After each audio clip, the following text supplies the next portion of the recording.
Hi everyone, my name is Zainab and I want to talk about stocks today. It's going to be a very short video, but we are going to be making a lot of gains at the end of this video.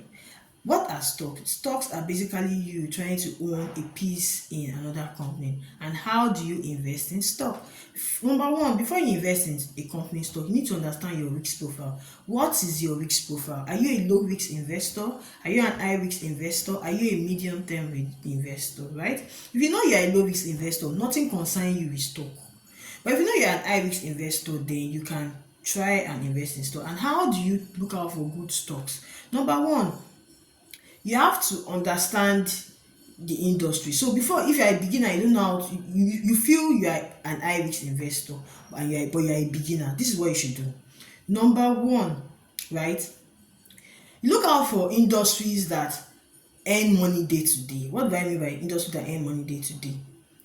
The food industry, right? The cement industry, right? The banking industry, the telecom industry. These are the industries you should look out for because everybody uses data. Everybody's buying food, flour mill, flour, spaghetti, and the likes, right? Everybody, or you can also look at the beverage industry. Everybody buys Milo, we all buy Bonvita and the likes, right? Everybody use. You can also look at the oil and gas industry. We all buy petrol, we all buy diesel, we all buy gas. So these are the industries you should look out for as a beginner investor. Look out for this industry. Then you look out for businesses that are the biggest player in this industry, right? For example, you can look out for the beverage. You can see a Nestle. Then when you look at the Nestle, you see that okay, Nestle's price is 1,000 plus. Can I afford to start with 1,000 plus? Then you look at the stock again. Are you sure this stock is not overvalued or undervalued? So if you think you don't have 1,000 plus to start, then you look at the next to the best in the industry. You see Cadbury. Okay, I can buy Cadbury. Cadbury is not expensive. Cadbury is 23 naira. Okay, then you go and look out for Cadbury's financials. Look at the trend of the financials. Look at the director's report. Read the director's report. Understand the reports. That is how to buy stock. You understand the reports. But a lot of time you just say, hey, one investment guy say we should buy this stock. Hey, everybody will run and buy it. That's why I love went to buy Wando the other time. Everybody went to run. Wando was trading at 80 something there. People were buying Wando 80 something. There are some stocks that you should know that you shouldn't buy at that point. I remember VFD too. VFD was trading at 400 and something when they declared dividend, and their stock dividend also. The stock jumped from 47 naira to 90 something naira in the space of few days. And I'm like, why are you guys rushing? Calm down, because at that point, that particular stock is already being overvalued. A stock that is trading for 47 naira.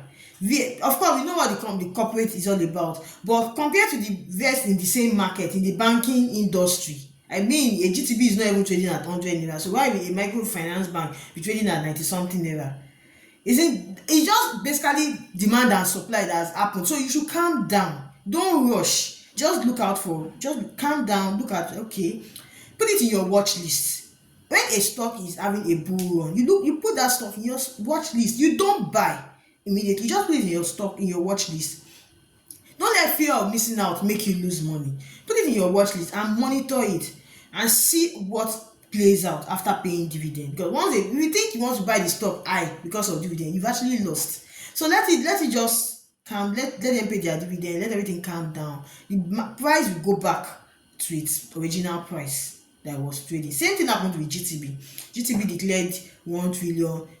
Price went from 50 something naira to 70 something naira. Then after the old dividend, it went down to 60 something naira again. So imagine people that bought it at 70 something naira. What would have happened? Same thing happened to Haradel. It jumped all the way to 700 and something, from 400 and something to 700 and something, and then it came down to 500 and something, then went back to 600. But like, you need to understand that there is something called bull run. So you have to be careful. You have to be very careful. When a stock is being overvalued, for example now, Seplat has been on 5,130 for a long time.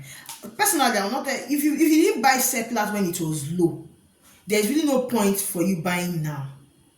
I won't even lie to you. There's no point buying now. You can buy other ones in the same industry. You can buy a Total, you can buy Arado, you can buy any other one in with the same industry. But I won't tell you to buy a Seplat now at 5,130 naira. Just put it in your watch list. You don't need to, because it has, that's the, I can tell you for a fact that that stock at that point is overvalued. And you can't, when you compare the value of the stock with the dividend payout, it is very minute. Because tell me why they are paying 4.6 cents as dividend for a stock that is valued at 5,000 plus. So basically they are paying about 69 naira. I don't get it. For a stock that is valued at 5,000 plus, it pays us that have bought it when it was very low. But you that you are just coming into the market, it does not make any sense. It doesn't make any sense. Even if they are paying you in dollars, it does not make any sense, because why don't I just put my money in USD? Why am I buying one stock for 5,001 when dollar is even, let's even as well to even convert that money to USD when dollar is 1,000 plus, and I'm going to put that 1,000 plus dollars in mutual funds that yield 8.8% per annum. Am I not better off putting my money in USD than buying a Seplat stock as at now? Do you understand? So these are the things I tell people, like, you don't just rush, you calm down. A Seplat stock, for we that have gotten it before it became 5,000, is a good deal, is a very, very good deal. But for somebody that is buying it now that is 5,000 plus, I can tell you for a fact, don't let anybody deceive you, I don't think it is a good deal. I rather you look for a stock in oil and gas that is very doing well also. Same thing applies to banking. This principle applies to all the stock. And also when you are buying a stock, there's something called limit price, right? There's something called limit price. When you want to buy, there's something called market price, limit price. These are the terms in stock, right? So market price is the price it is trading at that certain point in time. Is the price the stock is trading, right? While limit price is the price that you can adjust to. So a price is 447, right? That's the amount, let's say that's the amount Aradel is trading. You want to buy Aradel today, I'll tell you as a beginner that do not buy it at 447. Limit your price to at least 10%. Actually, you can only limit to a maximum of 10%. So that's, you can limit to 400. If there's someone that wants to sell within 400, they will pick your trade at 400. But if you think, I need this stock today, I must buy it today, still don't put 447. You can put 414. You know why? Because if you put 447, there's high chances that you make loss during that day. So that's what I tell people, calm down. Don't always put the price it is trading. Limit your price. Reduce it a bit by 10%. If you think 10% is too much for you, do 5%. Okay, if you think, no, I am scared, it might go up tomorrow, okay, do 5%. Don't buy at 447. You can buy at 414. You can buy at 440. You can buy at 445. Like something lower than what is trading, right? So that's basically it on stock. So I hope you, and there are other, you can also go on Google to, go on Google, download the company's financials and all that. So basically, for a beginner, I'll tell you, for a beginner, you want to buy stock, try out banking, telco, cement industry, food industry. I can tell you for a fact that these industries will really never go low, and they will always pay dividend. The goal is to make more money and also get free money, the way people say. But I can tell you for a fact, it's not actually free money. It's the money, your money is just working for you. So it's not really free money per se. So that's all we're going to talk about on stock today. So do have a nice time, and remember to subscribe to my channel. Bye.